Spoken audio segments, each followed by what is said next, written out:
Headlines across Africa. Headlines across Africa. Headlines across Africa. Headlines across Africa. Here we go. Well, today we're going to Mauritius, Sierra Leone, and Djibouti. And starting with Mauritius, we're reading from the L'Express newspaper. What is it saying? Well, COVID-19 non-compliance with health rules. More than 20,000 tickets issued. Okay. While the number of cases of COVID-19 has been on the rise since last week, the police also stepping up their public transport awareness campaign, among others. Officers arrived yesterday, which was Tuesday, May 11th, on several buses in different parts of the island to ensure that the health rules are respected. Officers emphasized the importance of wearing the mask and explained to the public that what they may do if they do not wear their mask properly. Furthermore, at the end of this operation, the police noted that in the buses, in any case, the passengers should follow the instructions.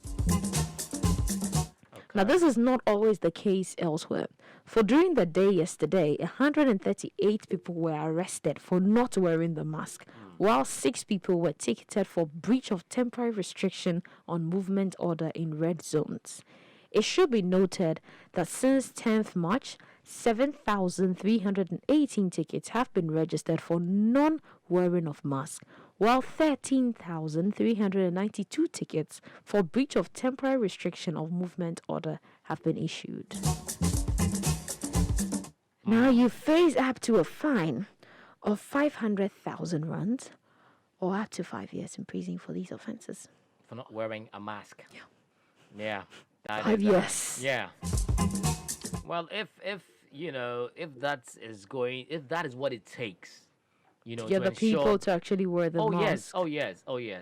I know someone who still feels no, there's nothing on this earth that would make him or her wear the mask.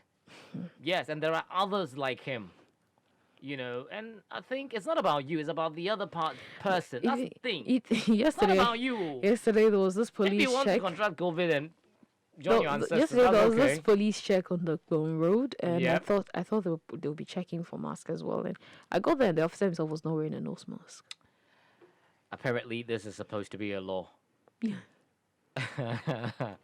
And this was the first time I've seen a police officer without a nose mask on. That's just, you know what? Let's just put it aside. Well, That's moving gross. on to Sierra Leone, we're reading from the Sierra Leone Telegraph, and the headline says Sierra Leone Parliament ratifies Lungi Airport expansion and seaport lease agreements. Okay. Well, just 24 hours after announcing its out-of-court settlement of its ill-advised, long-drawn battle with iron ore mining group Gerald, Right. costing the people of Sierra Leone millions of dollars in lost export revenue, the government of Sierra Leone is said to be taking comfort from yesterday's ratification of 2 major economic development agreements by Parliament. Okay. So that's like a life-saving, points or what? I think so. Yeah. I mean, but I still like the beginning. Yeah. They've lost millions of exports.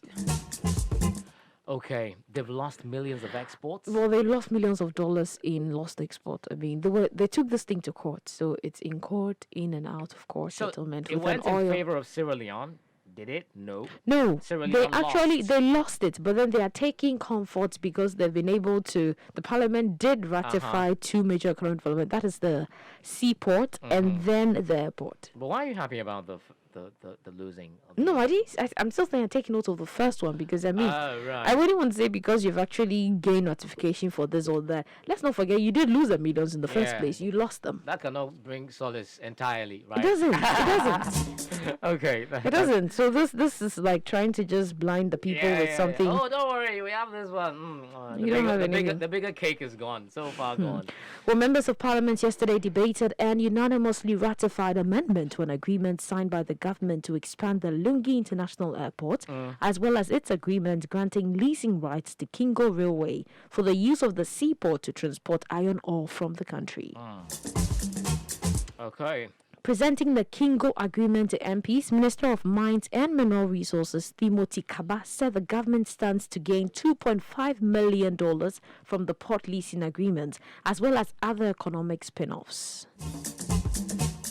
and cry, we still want the lost millions back. But how can you get it back? It's lost. All you need to do is, be very careful on their dealings, their next dealings or whatever it is, and the people involved as well. I think checks and balances really needs to be effective. Okay. Now, I think this is supposed to be good, and we're supposed to be happy for them. I mean, they're going to make 2.5 million from leasing it.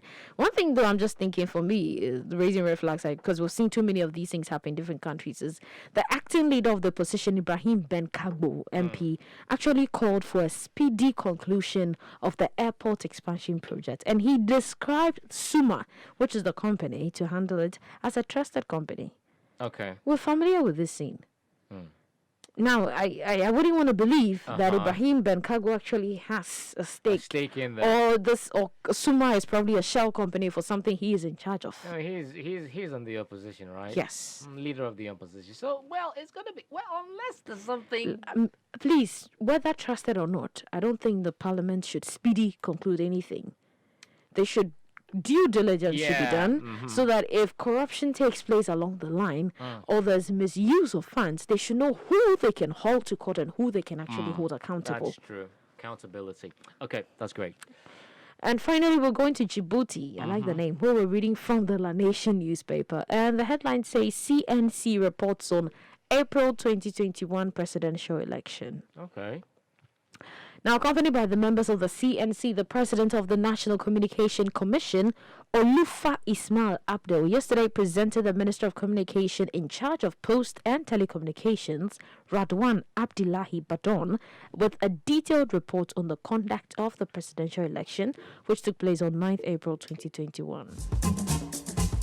In this report, the president of the CNC stressed the regulatory role of her institution and the strong mobilization of the Djiboutian media regarding the dissemination of the programs of the two candidates, the impartiality and transparency of the press during this presidential election. Now, among other things, it recalled that the CNC had successfully carried out its task as a media regulator in the Republic of Djibouti. As such, the CNC ensured compliance with the law on the freedom of the press and the right to information. At the end of the meeting, the Minister of Communication recalled once again that the CNC carried out its mission well, as evidenced by the smooth running of the presidential election. Now, I'm happy. I mean, the smooth running is good. It's positive. But I'm happy because when you actually look at the CNC, the people in charge of the whole election thing, majority of them are women. Good. Women empowerment. Majority of them are women. Power to the women. Well, that's all we have for headlines across Africa. Okay.